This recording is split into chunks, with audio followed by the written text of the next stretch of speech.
और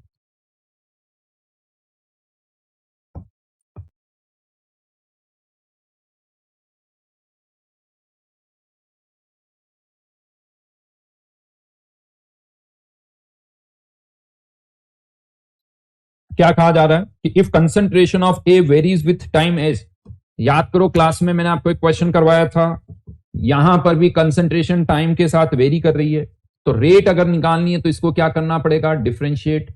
और अगर हम इसको डिफरेंशिएट करते हैं तो ए कांस्टेंट है, उसका डिफरेंशिएशन 0, बी और टी का डिफरेंशिएशन 1, तो यहां पर minus D A upon D T की वैल्यू कितनी आ जाएगी, बी, और बी की वैल्यू क्वेश्चन में कितनी दे रखी है, 4, तो यही रेट हो जाएगी। लेकिन ये रेट किस यूनिट में आएगी, वापस से इसको देखो, मोल्स पर लीटर पर सेकेंड। अभी एक क्वेश्चन मैंने थोड़ा सा बताया था जहां पर रेट आपको कंसंट्रेशन की टर्म में भी देनी थी और प्रेशर की टर्म्स में, तो यहां पर ये रेट तो किसकी टर्म्स में है, कंसंट्रेशन। अब इसको किस में कन्वर्ट करना, प्रेशर, तो कंसंट्रेशन से प्रेशर निकालना है, तो P इक्वल्स टू CRT, तो ये कंसंट्रेशन है, इसको किससे मल्टीप्लाई कर दो, RT से, तो फाइनली आंसर जो है R4 इंटू RT, R की वैल्यू दे रखी है, T की वैल्यू भी दे रखी है, क्या थयस, मल्टीप्लाई कर दो, आंसर आ जाएगा।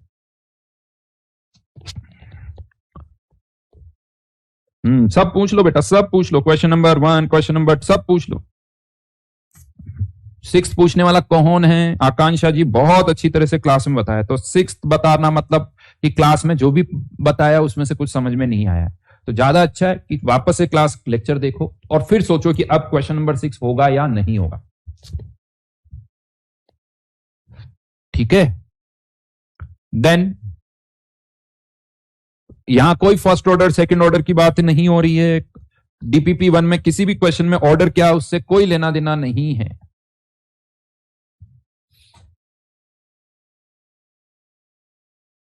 चलिए अब मैं आगे बढ़ रहा हूं, 12th में ऑलरेडी बता चुका हूं, क्वेश्चन नंबर 12th में ऑलरेडी बता चुका हूं।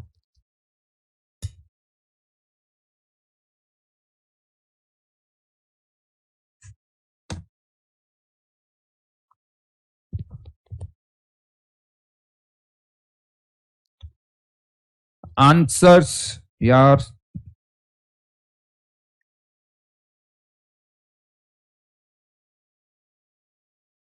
चलो अभी बाद में बात करते हैं, अभी आज थोड़ा आगे बढ़ाता हूं। रेट लो, अब बेसिकली लास्ट क्लास में हमने देखा था कि किसी भी रिएक्शन के लिए अगर हमें यह पता चल जाए कि कॉन्सेंट्रेशन टाइम के साथ कैसे वेरी कर रही है, जैसा हमने लास्ट क्लास में क्वेश्चन किया था, आप लोगों को याद है, तो वहां पर मैंने आपको दिया था कि N2O5 जो है इसकी कॉन्सेंट्रेशन टाइम के साथ कैसे वेरी करती है, इस तरह से। तो अगर हमारे पास कॉन्सेंट्रेशन का टाइम के साथ वेरिएशन पता है तो हम किसी भी टाइम पर कॉन्सेंट्रेशन निकाल सकते हैं, 10 मिनट्स पर, 20 मिनट्स पर, 30 मिनट्स पर, किसी भी टाइम पर, फिर हम उससे किसी भी टाइम इंटरवल में एवरेज रेट निकाल सकते हैं, क्योंकि हमें कंसंट्रेशन पता है, तो change in concentration divide by time taken. और अगर इंस्टेंटेनियस रेट निकालनी तो हमें इसको क्या करना पड़ेगा, डिफरेंशिएट करना पड़ेगा, तो हम यहां से इंस्टेंटेनियस रेट भी फाइंड आउट कर सकते हैं, राइट। लेकिन अब क्वेश्चन ये आता है कि कंसंट्रेशन का टाइम के साथ वेरिएशन कैसे पता चलेगा साहब, ये कैसे पता चलेगा, राइट। उसके लिए क्या लगता है, सभी रिएक्शन एक ही साथ एक ही तरह से वेरी करेगी, नहीं, तो यानी किसी के लिए कॉन्सेंट्रेशन टाइम के साथ एक्सपोनेंशियली वेरी करता है, किसी के लिए लीनियरली वेरी करता है, किसी के लिए किसी और तरह से वेरी करता है। तो एक लॉ इंट्रोड्यूस किया गया जिसकी हेल्प से हम कॉन्सेंट्रेशन का टाइम के साथ वेरिएशन फाइंड आउट कर सकते हैं, तो that law is known as rate law. Rate law की हेल्प से हम कॉन्सेंट्रेशन का टाइम के साथ वेरिएशन फाइंड आउट कर सकते हैं, कैसे वो देखते हैं। तो पहले तो रेट लॉ क्या होता है वो देखते हैं, तो हेडिंग डाल दीजिए रेट लॉ। ये रेट लॉ जो होता है इसी तरह का एक लॉ केमिकल इक्विलिब्रियम में भी हम पढ़ते हैं, जिसे हम कहते हैं लॉ ऑफ मास एक्शन, वो भी ऐसा ही है बट दोनों में थोड़ा सा डिफरेंस है। केमिकल इक्विलिब्रियम में आप पढ़ते हो लॉ ऑफ मास एक्शन, या उसे लॉ ऑफ केमिकल इक्विलिब्रियम भी बोला जाता है, लॉ ऑफ मास एक्शन या लॉ ऑफ केमिकल इक्विलिब्रियम, और लगभग उसी तरह से ये रेट लॉ है, दोनों में माइनर सा डिफरेंस है। क्या डिफरेंस है वो अभी मैं आपको बताऊंगा। तो rate law is the expression in which reaction rate is given. Rate law is the expression in which reaction rate is given in terms of active mass of reactants, in terms of active mass of reactants, with each term raised to some power, with each term raised to some power, which may or may not be equal to,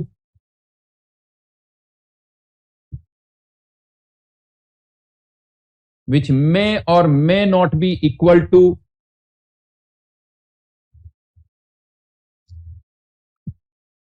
which may or may not be same as the stoichiometric coefficient of the reacting species in a balanced chemical equation.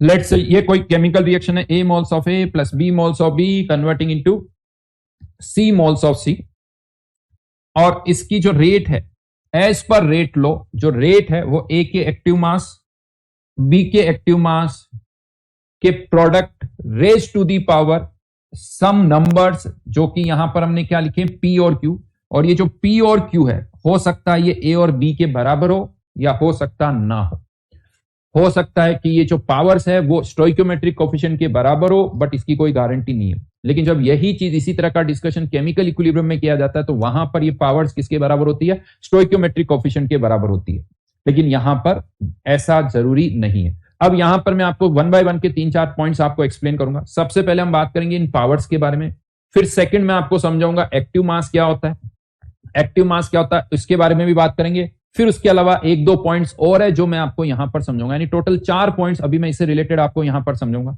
तो सबसे पहले तो बात करते हैं ये P और Q, जिसे हम क्या कह रहे हैं पावर। यहां पर इस पावर को बोला जाता है ऑर्डर, यानी पावर को हम क्या बोलते हैं ऑर्डर। तो ये जो पी है, पी को बोला जाता है order with respect to A, लिखते जाना, P is order with respect to A, Q is order with respect to B, और P प्लस क्यू को हम बोलते हैं order of reaction. This is known as order of reaction. और ये जो ऑर्डर है इसकी वैल्यू हम एक्सपेरिमेंटली फाइंड आउट करते हैं। एक्सपेरिमेंटली फाइंड आउट जब हम करते हैं तो हम देखते हैं कि इसकी वैल्यू कभी पॉजिटिव भी आती, कभी नेगेटिव भी आती, तो कभी जीरो भी आती है और फ्रैक्शनल, यानी ऑर्डर में बी पॉजिटिव, नेगेटिव, जीरो और फ्रैक्शनल, ये कुछ भी हो सकता है। आगे यहां पर एक लाइन लिख दो, यानी लिखा हुआ है इट इज डिटरमाइंड एक्सपेरिमेंटली। चाहो तो सेकंड पॉइंट ये लिख दो, इट इज डिटरमाइंड एक्सपेरिमेंटली।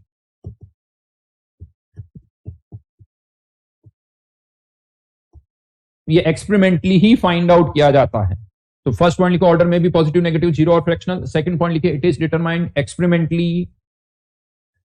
और कोई आपसे नहीं पूछेगा कि इस रिएक्शन का ऑर्डर जीरो क्यों है, नेगेटिव क्यों है, पॉजिटिव क्यों है, फ्रैक्शनल क्यों है। कोई पूछे तो कह दो इट इज डिटरमाइंड एक्सपेरिमेंटली, हमें कोई एक्सप्लेनेशन नहीं देना है। समझ में आ गई मेरी बात? हाँ, लेकिन अगर कोई एलिमेंट्री रिएक्शन है, याद है एलिमेंट्री रिएक्शन किसे कहते हैं? यस, लास्ट टाइम बताया था मैंने। अगर कोई एलिमेंट्री रिएक्शन है तो उसके लिए जो ऑर्डर है वो किसके बराबर होगा, स्टोइकियोमेट्रिक कोएफिशिएंट के बराबर होगा। हाँ, अगर एलिमेंट्री नहीं है तब भी ऐसा हो सकता है, लेकिन अगर एलिमेंट्री है तो हमेशा होगा। तो एक एलिमेंट्री रिएक्शन के लिए ऑर्डर जो है वो किसके बराबर होगा, स्टोइकियोमेट्रिक कोएफिशिएंट के बराबर होगा।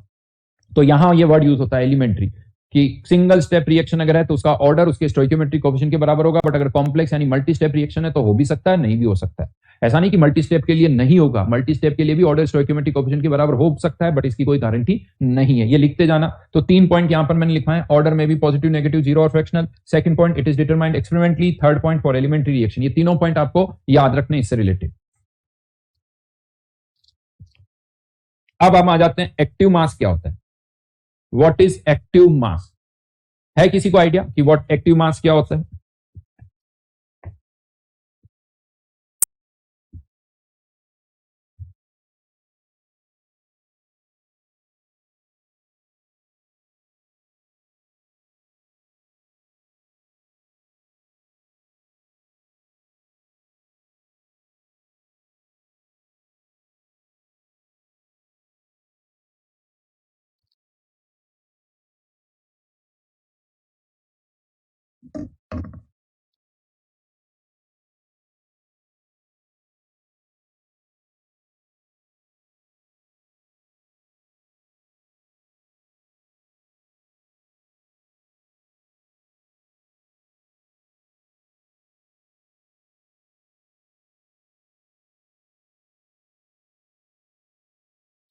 Active mass nothing but molarity, amount of mass of solute react, mass that take part in reaction, concentration of substance that actively participates in a chemical reaction, does not have fixed definition, can be mass, concentration, etc. No definition. Active mass is variable. Concentration of substance that is present to participate in a reaction. It does not has a fixed definition, no define active kind of variable, but we use concentration and other terms. युवराज ने कुछ लिखा है that can react concentration of the power. बहुत कुछ आपने लिखा है, हर state के लिए अलग अलग होती मास that participate in reaction. अब मोस्टली एक क्वेश्चन है जनरली जो आ रहा है वो है कि जो एक्टिवली रिएक्ट मास जो रिएक्शन में एक्टिवली पार्टिसिपेट करे, क्योंकि वर्ड में दो यानी एक्टिव मास में देखो दो टर्म्स है, एक्टिव और मास. तो चलिए अच्छी बात है कि बहुतों ने एक ऐसी डेफिनेशन निकाली जिसमें ये दोनों वर्ड्स यूज हो जाए. नहीं तो मास जो कि एक रिएक्शन में एक्टिवली इन्वॉल्व है, एक्टिवली पार्टिसिपेट कर रहा है. तो ये एक्टिवली पार्टिसिपेट कर रहा है, इसका मतलब क्या है? पार्टिसिपेट कर रहा है या एक्टिवली पार्टिसिपेट कर रहा है, इसमें कोई डिफरेंस है? हाँ, और पार्टिसिपेट कर रहा है मतलब रिएक्ट कर रहा है. पार्टिसिपेट कर रहा है इसका मतलब रिएक्ट कर रहा है. तो इसका मतलब जैसे एक कंटेनर में मैंने 100 किलोग्राम कुछ ए डाल दिया, 50 किलोग्राम बी डाल दिया. अब पार्टिसिपेट मतलब जो रिएक्ट करेगा.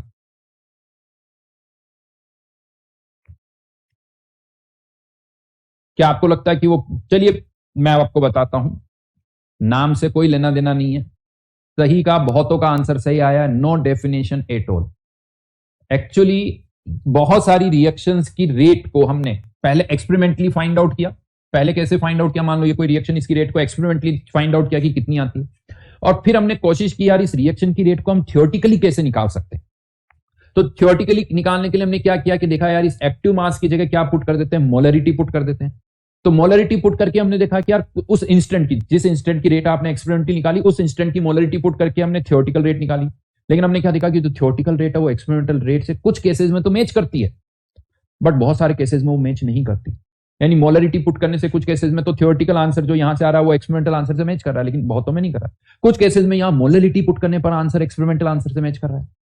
कुछ केसेस में मोल फ्रैक्शन पुट करने से आंसर एक्सपेरिमेंटल रेट से मैच कर रहा है. यानी कोई फिक्स नहीं है, कभी आंसर मोलरिटी से आ रहा है, कभी मोलरिटी से आ रहा है, कभी मोल फ्रैक्शन से आ रहा है. और बहुत सारी रिएक्शन ऐसी जिसमें हमें पता ही नहीं चल रहा कि आंसर कैसे आएगा साहब, हमें पता ही नहीं चल रहा. तो क्या करें साहब? राइट. तो यहां पर अब देखो क्या किया गया. या तो इवन मैं आपको बताऊं थोड़ा सा और, अगर हम डेप्थ में जाएं तो कुछ केसेस में हमने क्या किया कि जिसमें ये नहीं पता चल रहा कि मोलरिटी से आंसर आएगा या मोलरिटी से आंसर आएगा, तो उस केस में हमने क्या किया कि जैसे ए की कोई मोलरिटी है तो उसको एक और टर्म से मल्टीप्लाई किया गया, जिसे बोला जाता है, जैसे ये एक्टिव मास है तो इसको बोला जाता है एक्टिविटी कोफिशिएंट. क्या बोला जाता है? Activity coefficient. तो फिर ये देखा गया कि मोलरिटी को ऐसे कौन से फैक्टर से मल्टीप्लाई करें और फिर यहां पर पुट करें जिससे आंसर मैच कर जाए. यानी कुल मिला के जुगाड़ कर रहे हैं हम, कोशिश कर रहे हैं कि हमें ऐसी कोई टर्म पता चल जाए जिसको यहां पुट करने से हमारी थियोरेटिकल रेट किससे मैच कर जाए, एक्सपेरिमेंटल रेट से. तो एक्टिव मास जो है वो बेसिकली एक वेरिएबल है. किसी केस में ये मोलरिटी के बराबर होता है, किसी केस में ये मोल फ्रैक्शन के बराबर होता है, किसी केस में ये मोलरिटी के बराबर होता है. वो वेरी करता है. आपको पहले से पता होना चाहिए कि हाँ कौन सी रिएक्शन के लिए मोलरिटी यूज करना है, किसके लिए मोल फ्रैक्शन यूज करना है, किसके लिए क्या यूज करना है, ये पहले से पता होना चाहिए. और अगर नहीं समझ में आ रहा तो यूं कह दो आपको उसका एक्टिविटी कोफिशिएंट पता होना चाहिए कि एक्टिविटी कोफिशिएंट पता है, मतलब मोलरिटी को एक्टिविटी कोफिशिएंट से मल्टीप्लाई करके यहां पर पुट करेंगे तो हमारा आंसर आ जाएगा. तो अब आप कहोगे सर हमें क्या करना है, जो बताओ आप. अब हमें क्या पता क्या पुट करना है, मोलरिटी क्या क्वेश्चन में दे रखा होगा कि मोलरिटी पुट करना है, मोल फ्रैक्शन पुट करना है, मोलरिटी पुट करना है. तो मैं आपको बताऊं जो हमारे क्वेश्चन आते हैं उसमें इतना कॉम्प्लिकेटेड नहीं है. हाँ लेकिन आपको ये पता होना चाहिए कि ये एक्टिव मास की कोई डेफिनेशन नहीं होती है, ये एक वेरिएबल है जिसकी वैल्यू कुछ भी हो सकती है. लेकिन अब हमें क्या करना है, तो अगर किसी क्वेश्चन में ये दे रखा है कि आपको एक्टिव मास को मोल फ्रैक्शन के बराबर लेना है, तब तो कुछ डाउट ही नहीं है, एक्टिव मास की जगह मोल फ्रैक्शन पुट कर देंगे. अगर किसी क्वेश्चन में आता है कि नहीं आपको मोलरिटी पुट करनी, तो मोलरिटी पुट कर देंगे. लेकिन अगर नहीं दे रखा है तो क्या करना है, तो अगर क्वेश्चन में कुछ भी नहीं दे रखा है तब एक्टिव मास की जगह क्या पुट करना है वो मैं आपको बता रहा हूं. अगर क्वेश्चन में कुछ भी नहीं दे रखा है तो एक्टिव मास की जगह क्या पुट करना है वो मैं आपको बता रहा हूं. और यही चीज केमिकल इक्विलिब्रियम चैप्टर में भी की जाती है. तो एक्टिव मास, ये वर्ड केमिकल इक्विलिब्रियम चैप्टर में भी आएगा, काइनेटिक्स में भी आएगा, दोनों में सेम मतलब है उसका. तो अगर गैसेज हैं तो एक्टिव मास की जगह या तो आप मोलर कंसेंट्रेशन पुट कर दो या पार्शियल प्रेशर, या तो मोलर कंसेंट्रेशन या फिर पार्शियल प्रेशर आपको पुट करना है.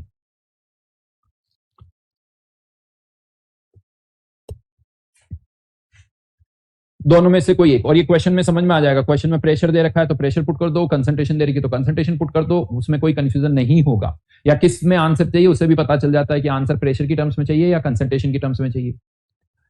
Then second one for solute, यानी कोई भी सॉल्यूट जो कि किसी सॉल्यूशन में होता है, बाई मोलर कॉन्सेंट्रेशन। अगर कोई सॉल्यूट है तो केवल मोलर कंसंट्रेशन का ही ऑप्शन है, वहां पार्शियल प्रेशर का कोई ऑप्शन नहीं है। ठीक है, अनन्या आएगा वो पॉइंट, बट थर्मोडायनेमिक्स में बोला था शायद मैंने। Then third point for solid oblique pure liquid oblique solvent, active mass is constant. इस थर्ड स्टेटमेंट को बहुत ढंग से देखना, यानी कोई सॉलिड है या प्योर लिक्विड है या सॉल्वेंट है तो उनका एक्टिव मास कांस्टेंट होता है। कांस्टेंट होता है इसका मतलब क्या है कि वो वैल्यू जो है वो अमाउंट पर डिपेंड नहीं करती। यानी कोई सॉलिड है किसी कंटेनर में 1 किलोग्राम है या 2 किलोग्राम है, उसका एक्टिव मास की वैल्यू चेंज नहीं होगी। उसका एक्टिव मास का जो वैल्यू, अब आप पूछो है क्या एक्टिव मास, वो नहीं पता, बट उसके एक्टिव मास फिक्स है, उसकी अमाउंट पर डिपेंड नहीं करता है। तो active mass is constant and is merged with proportionality constant. अभी मैं इस लाइन का मतलब समझाऊंगा, पहले ये लिख लो।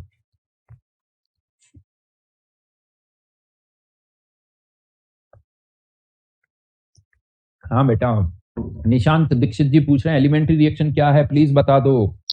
बहुत बढ़िया बेटा निशांत बाबू, पहला लेक्चर देखो, हमेशा फर्स्ट लेक्चर से देखना स्टार्ट करो तो सब समझ में आएगा।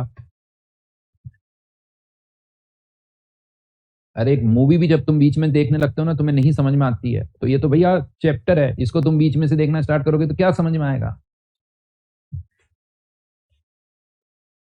सेकंड पॉइंट में सॉल्यूट में आयंस भी आ गए भाई, सॉल्यूट में आयंस भी आ गए। सॉल्यूट बोलो आयंस बोलो, जो किसी सॉल्यूशन में सब सॉल्यूट है।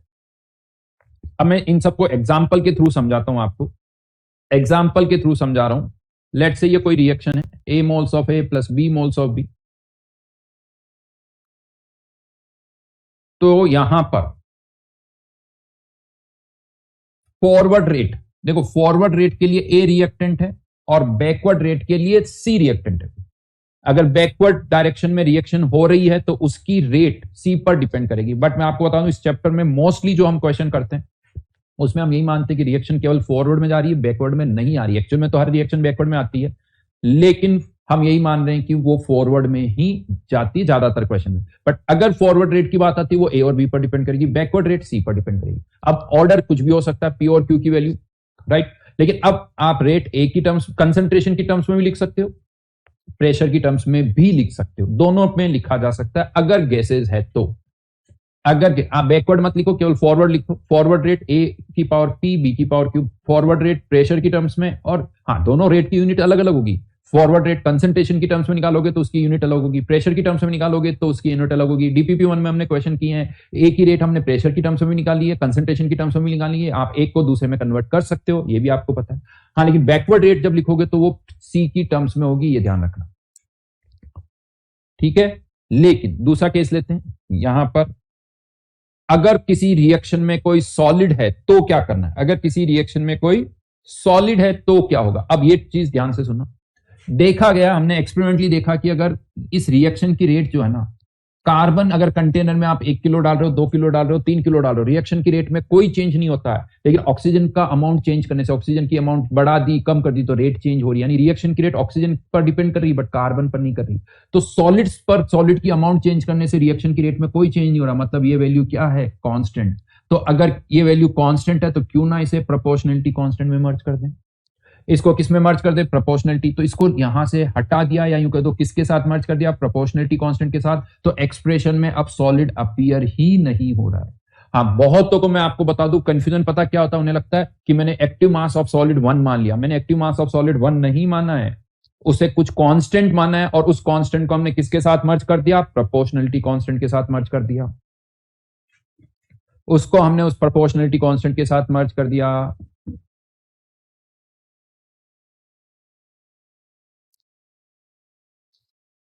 हर रिएक्शन में प्रचेता रिएक्टेंट प्रोडक्ट में कन्वर्ट होते हैं, वापस प्रोडक्ट रिएक्टेंट में होते हैं। किसी में टेंडेंसी ज्यादा, किसी में कम, बट हर रिएक्शन में ऐसा होता है।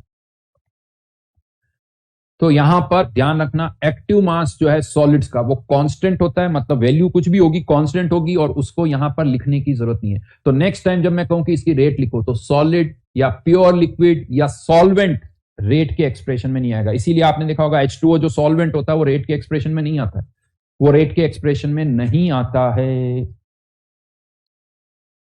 अब 2 पॉइंट्स मैं आपको समझा चुका हूं।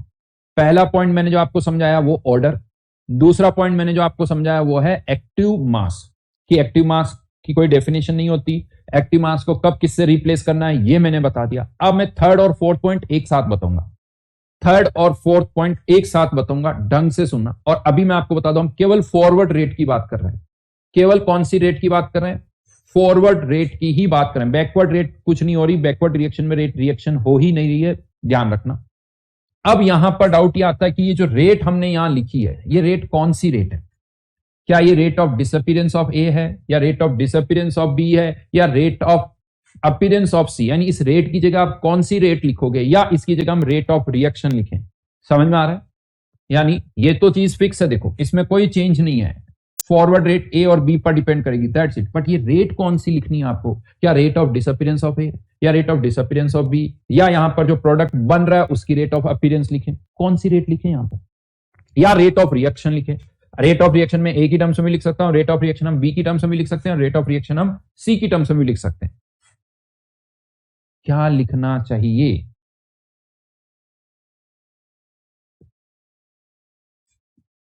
रेट ऑफ रिएक्शन सोनू का कहना है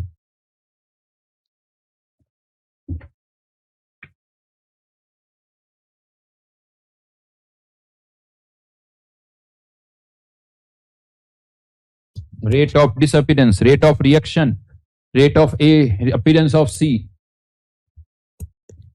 रेट ऑफ रिएक्शन। बहुतों का आंसर रेट ऑफ रिएक्शन ही आ रहा है। मतलब मैंने याद करो फर्स्ट क्लास में कहा था कि रेट ऑफ रिएक्शन फालतू की टर्म है, इसे कंफ्यूजन ज्यादा होता है, लेकिन उसके लिए मैंने रेस्पेक्ट कम करने की बहुत कोशिश की, लेकिन मुझे लग रहा है हो नहीं रहा है। हाँ बिल्कुल, कबीर ने कुछ सही बोला है बेटा। कोई सा भी एक्सप्रेशन आप लिख सकते हो, कोई सा भी एक्सप्रेशन लिख सकते हो, उसके अकॉर्डिंग प्रोपोर्शनलिटी कांस्टेंट चेंज हो जाएगा, उसके अकॉर्डिंग प्रोपोर्शनलिटी कांस्टेंट चेंज हो जाएगा। अगर आपने यहां रेट ऑफ डिसअपीयरेंस ऑफ ए लिखा है तो इसको हटा के प्रोपोर्शनलिटी कांस्टेंट की जगह पता है यहां क्या आ जाएगा? Rate constant. इसको equals to K A into A की पावर पी बी की पावर क्यू। अच्छा, एसडीजी कह रहा मैंने भी बोला था। यानी अगर यहाँ rate of disappearance of A है तो यहाँ rate constant with respect to A आएगा, यहाँ rate constant with respect to B आएगा, यहाँ rate constant with respect to C आएगा। और अगर रेट ऑफ रिएक्शन है तो rate constant with respect to reaction आएगा, यहाँ पे भी रेट कांस्टेंट विद रिस्पेक्ट वही आएगा, यहाँ पे भी वही आएगा, क्योंकि ये तीनों एक्सप्रेशन तो एक जैसे है, कोई डिफरेंस ही नहीं है। तो यहाँ के आर आएगा। कैसे, मैं बता देता हूँ। तो देखिए यहाँ पर rate constant with respect to A आया, यहाँ पर rate constant with respect to B, यहाँ पर rate constant with respect to C, यहाँ पर rate constant with respect to reaction है। इवन अब आप चाहो तो इन के बी के सी के आर को रिलेट कर सकते हो। कैसे रिलेट कर सकते हो? देखिए यहाँ पर इस ए को इधर लेके आ जाओ, तो के ए इक्वल्स टू, यहाँ ऊपर लिख रहा हूं, K must be equals to A times K R, K B must be equals to B times K B, K C must be equals to, नहीं K R sorry, C times K R. Even सब में के are तो same है, तो यहां पर और क्या लिख सकता हूं? K A divided by A equals to K B divided by B equals to K C divided by C equals to K R. यानी जैसे दो सब्सटेंस की रेट को रिलेट करने के लिए हम उनको उनके स्टोइकियोमेट्रिक कोएफिशिएंट से डिवाइड कर देते हैं, यहां पर भी रेट कांस्टेंट जो कि एक प्रोपोर्शनलिटी कांस्टेंट है। रेट कांस्टेंट क्या है? एक प्रोपोर्शनलिटी कांस्टेंट है, प्रोपोर्शनलिटी कांस्टेंट है, जिसको हमने क्या नाम दे दिया? Rate constant. भाई प्रोपोर्शनलिटी है, यहां पर प्रोपोर्शनलिटी को हटाओगे तो क्या आएगा? एक कांस्टेंट आएगा, और वो कांस्टेंट जो है उसे हम क्या कह रहे हैं? Rate constant. बट वो प्रोपोर्शनलिटी कांस्टेंट जो है, यानी जो रेट कांस्टेंट है, उसकी वैल्यू इस पर डिपेंड करेगी कि आप यहां पर रेट कौन सी लिख रहे हो। उस प्रोपोर्शनलिटी कांस्टेंट यानी रेट कांस्टेंट की वैल्यू इस पर डिपेंड करेगी कि आप रेट कौन सी लिख रहे हो। तो यहां पर आप चाहो तो के ए के बी के आर, ये देखिए यहां पर ये ए times K are, B times K are, C times K are, तो इवन के ए के बी के सी को रिलेट कर सकते हैं। हाँ, लेकिन अब इनमें से के बी या के सी की वैल्यू, के की वैल्यू तभी चेंज होगी जब आप टेम्परेचर चेंज करोगे। मतलब कोई एक गिवन रेट कांस्टेंट जो है, के depends only on temperature. For a given reaction rate constant depends only on temperature. यानी के ए की वैल्यू तभी चेंज होगी जब टेम्परेचर चेंज होगा। कॉन्सेंट्रेशन चेंज होने पर के ए की वैल्यू में चेंज नहीं आएगा, के बी की वैल्यू में चेंज नहीं आएगा, के सी की वैल्यू में चेंज नहीं आएगा, के आर की वैल्यू में चेंज नहीं आएगा। तो यहां पर ये देखो, बहुत ढंग से देखना, इसमें बहुतों को कंफ्यूजन होता है। ये बहुत छोटी सी चीज है, बट मैं आपको बताऊं पिछले कुछ सालों में, 2-3-4 सालों में जेई एडवांस में भी इस पर डायरेक्ट क्वेश्चन आया है। डायरेक्ट क्वेश्चन आया है बेटा, के बी के सी क्या है? Proportionality constant. तो मैं जब कोई यहां लिखता है तो क्या लिखता है? y is proportional to x, तो क्या डाल देते हैं यहां पर? Proportionality constant. क्या है ये? प्रोपोर्शनल कांस्टेंट है बस।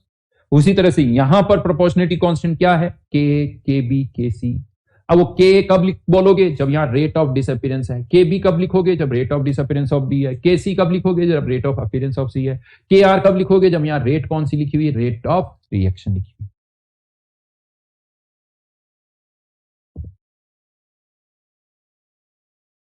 तो यहां पर अब मैंने दो बातें एक साथ बताई है, दो बातें एक साथ बता दी कि रेट आपको कौन सी लिखनी, कोई सी भी रेट लिख सकते हो, लेकिन मैं आपको बता दूं ज्यादातर क्वेश्चन जब हम सॉल्व करते हैं, हम पता वहां कौन सी रेट लिखते हैं? रेट ऑफ डिसअपीयरेंस ऑफ ए। और रेट कांस्टेंट कौन सा आता है? विथ रेस्पेक्ट टू ए। बहुतों का ऐसा लगता है कि ज्यादातर क्वेश्चन जब हम सॉल्व करते हैं तो उसमें रेट ऑफ रिएक्शन लिखते हैं, नहीं लिखते हैं, rate constant with respect to A होता है। आगे चल के मैं आपको बताऊंगा इससे कितनी गलतियां हो सकती है, और बहुत सारी जनता को ये बात ही नहीं पता होती कि हाँ इसके ये भी कुछ डिफरेंस आता है। यस, मैं आपको बता दूं बहुत सारी बुक्स में तो रेट कांस्टेंट बस के होता है, बात खत्म। उनसे पूछोगे के ए के बी के सी क्या है तो उन्हें पता ही नहीं, बस उन्हें लगता है रेट कांस्टेंट है भाई, ये तो बात खत्म। समझ में आ रही मेरी बात? तो यहां पर रेट कांस्टेंट को भी एक दूसरे से हम रिलेट कर सकते हैं। तो फाइनली अब अगर हम देखें तो यहां पर क्या पता चला? इसे बोला जाता है रेट लो। ये जो एक्सप्रेशन आपको दिख रहा है ना, इसे बोलते हैं रेट लो। यानी यहां से हमें रेट का कंसंट्रेशन के साथ वेरिएशन पता चल गया, रेट का कंसंट्रेशन के साथ वेरिएशन। और फिर हम क्या करते हैं? इस dt को इधर लेके जाते हैं और इसको भी इंटीग्रेट कर देंगे, इसको भी इंटीग्रेट कर देंगे, तो उसे बोला जाता है इंटीग्रेटेड रेट लो। और जब आप इसे इंटीग्रेट करोगे तो कंसंट्रेशन का टाइम के साथ वेरिएशन पता चल जाएगा। राइट?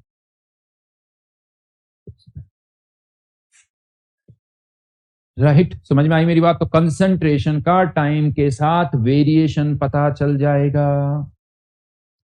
और जैसे ही कंसंट्रेशन का टाइम के साथ वेरिएशन पता चला, फिर तो कुछ बचा ही नहीं। जो क्वेश्चन है कि बताओ कितने मिनट पर क्या कंसंट्रेशन होगी, रेट क्या होगी, इंस्टेंटेनियस रेट क्या होगी, वो सब समझ में आ जाएगा। लेकिन मैं आपको बता दूं ज्यादातर जो क्वेश्चन हम करेंगे उसमें दो नहीं, एक ही रिएक्टेंट होता है। कितने रिएक्टेंट होते हैं? एक ही रिएक्टेंट होता है। और मैंने कहा था कि ये जो ऑर्डर है ये हमेशा क्वेश्चन में गिवन होगा। अगर एक ही रिएक्टेंट है तो पी की वैल्यू 0 भी हो सकती है, 1 भी हो सकती है, 2 भी हो सकती है। अगर पी की वैल्यू 0 है तो ऐसी रिएक्शन को पता बोला क्या जाता है? Zero order reaction. 1 है तो बोला जाता है फर्स्ट ऑर्डर रिएक्शन, सेकंड है तो बोला जाता है सेकंड ऑर्डर रिएक्शन। तो अब हम क्या करेंगे? अलग अलग ऑर्डर के लिए इसको इंटीग्रेट करेंगे एक बार, यानी एक ही रिएक्टेंट मानते हुए पी की वैल्यू 0 तो हम इंटीग्रेट करेंगे, पी की वैल्यू 1 है तो इंटीग्रेट करेंगे, और उससे हमारे पास कुछ फॉर्मूले आएंगे, उससे हम क्वेश्चन को इजीली सॉल्व कर सकते हैं। लेकिन आज के लिए यहीं तक हम कर रहे हैं, आज के लिए यहीं तक करेंगे। ये यानी जीरो ऑर्डर फर्स्ट ऑर्डर ये चीज हम नेक्स्ट क्लास से स्टार्ट करेंगे। इसे हम बोलते हैं इंटीग्रेटेड रेट लो, मतलब इसको इंटीग्रेट करेंगे। तो जीरो ऑर्डर मतलब ये थोड़ा सा मैं आपको समझाता हूं। जीरो ऑर्डर मतलब इस ए की पावर क्या होगी? 0। एक ही रिएक्टेंट है, ये जीरो ऑर्डर, बट अभी लिखना नहीं है, बस आपको बता दिया। अभी तक के लिए यहीं पर हम करेंगे, इससे आगे फिर नेक्स्ट क्लास में करेंगे। क्लास तो भैया मेरी भी इसके बाद एक क्लास है, लेकिन जैसा अभी मैंने आपको कल भी बताया था, अभी कुछ दिनों तक यानी टिल 29th मेरी फिजिकल केमिस्ट्री की क्लास नहीं होगी, बट शायद उसकी जगह कोई और क्लास हो सकती है आपकी। वो टाइम टेबल आपको मिल जाएगा। आपको तब तक क्या करना है वो मैं आपको बता देता हूं। आपको क्या करना है तो वो मैं आपको बता देता हूं। कुछ स्टूडेंट्स हैं, थोड़े अलग अलग स्टूडेंट्स हैं। कुछ स्टूडेंट्स का इससे पहले आई थिंक जो चैप्टर हमने किया था रिडॉक्स चल रहा था, और कुछ स्टूडेंट्स ऐसे थे जिनका जस्ट अभी थर्मोकेमिस्ट्री हुआ है। राइट? हाँ या ना? उन दोनों स्टूडेंट्स जिनका रिडॉक्स हुआ उनकी एक्सरसाइज 1 में डिस्कस कर चुका हूं, उनको भी एक्सरसाइज 3 और 4 करनी है। और जिनकी थर्मोकेमिस्ट्री का हुआ है उनकी भी एक्सरसाइज 3 और 4 आपको अच्छी तरह से करना है। तो ये होमवर्क है, ये चीज ध्यान रखिए। प्लस जो भी इससे पहले चैप्टर हुआ है डिपेंड करता है बैच वाइज, कुछ का थर्मोडायनेमिक्स और थर्मोकेमिस्ट्री हुआ है, कुछ का रिडॉक्स हुआ है, तो मैं यही कहूंगा कि ढंग से अच्छी तरह से उसको वापस रिवाइज कर लीजिए, इस टाइम को बेकार ना जाने दें। ये मान के चलो कि यार आपका ये जो टाइम है ये ही टाइम है, बाद में आपको रिवीजन के लिए टाइम नहीं मिलेगा। हाँ, लेकिन इसमें मैं ये बता दूं, जिनकी एक्सरसाइज 1 ड्यू है वो पहले एक्सरसाइज 1 को ढंग से करें, क्योंकि एक्सरसाइज 1 से इंपॉर्टेंट कुछ भी नहीं है, ये मैं आपको बहुत क्लियरली बता दूं। आने के बाद यानी मैं ये डिस्कशन करूंगा, ध्यान रखना, एक्सरसाइज 3-4 जब मैं वापस आऊंगा तब ये दोनों एक्सरसाइज मैं डिस्कस करूंगा, ध्यान रखना। डिस्कशन की अलग से क्लास लगेगी, इस क्लास में तो मैं काइनेटिक्स पढ़ाऊंगा, बट उसके लिए अलग से क्लास लगाऊंगा या रिकॉर्डेड वीडियो पे से क्लास ही लगाऊंगा। अभी वीडियो सॉल्यूशन अभी नहीं है इनके, तो वो आपको करना है। अभी देखो वीडियो सॉल्यूशन, अभी और कोई वीडियो सॉल्यूशन नहीं, काइनेटिक्स में और कोई होमवर्क अभी नहीं है। एक्स डीपीपी 1 कर ली, वो बहुत बेसिक थी। तो 29 तक फिजिकल की क्लास नहीं होगी, फिजिकल की क्लास 29 के बाद जैसे भी 30 या जो भी 31 को होगी। क्लियर? हाँ, कुछ एक्स्ट्रा क्लास मैं ऑलरेडी ले चुका हूं आप लोगों की, बट कोर्स की कोई टेंशन नहीं, हमारा कोर्स बहुत आसानी से होगा, इवन बहुत इजीली हमारा कोर्स हो जाएगा, ध्यान रखना इसमें। टेस्ट का सिलेबस बेटा हमेशा बहुत क्लियर है, जो हम पढ़ते हैं, जिस संडे टेस्ट हो रहा है उसके मंडे ट्यूसडे तक जो पढ़ाया जाता है वो टेस्ट में आता है। तो आपका मुझे अभी नहीं पता टेस्ट कब है, बट ये फिक्स है, इसमें कोई पूछने की जरूरत ही नहीं है।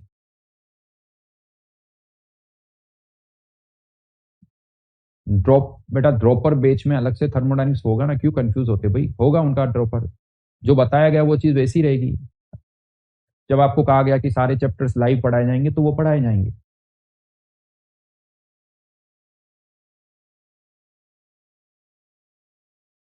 हाँ हाँ भाई, सब ठीक ठाक है, कुछ छुट्टियों पर जा रहा हूँ, वेकेशन पर जा रहा हूँ, तो कोई प्रॉब्लम नहीं, वेकेशन पर जा रहा हूँ, थोड़ा टाइम है, आपको भी पता है जून का टाइम होता है, घूमने फिरने का टाइम होता है।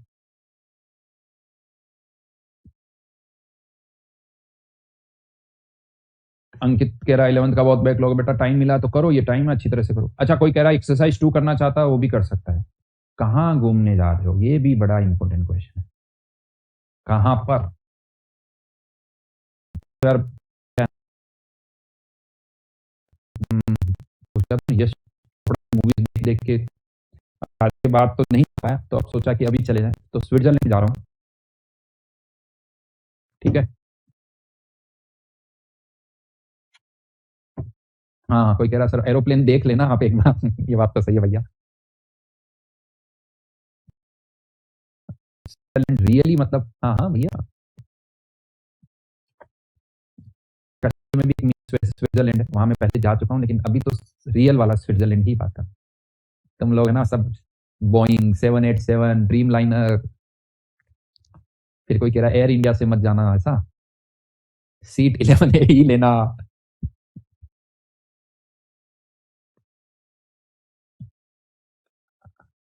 और कुछ एडवाइस देना तो दे दो भाई लोगों, हैं?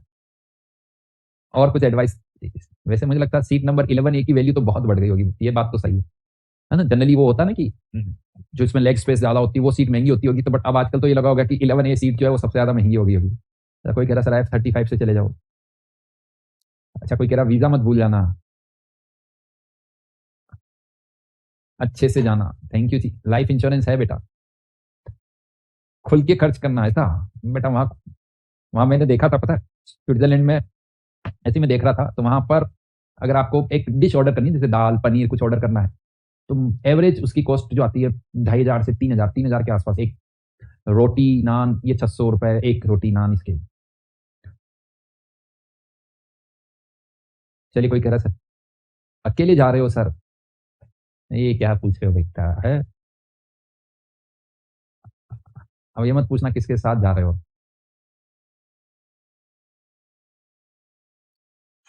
वहां से क्या लाएंगे?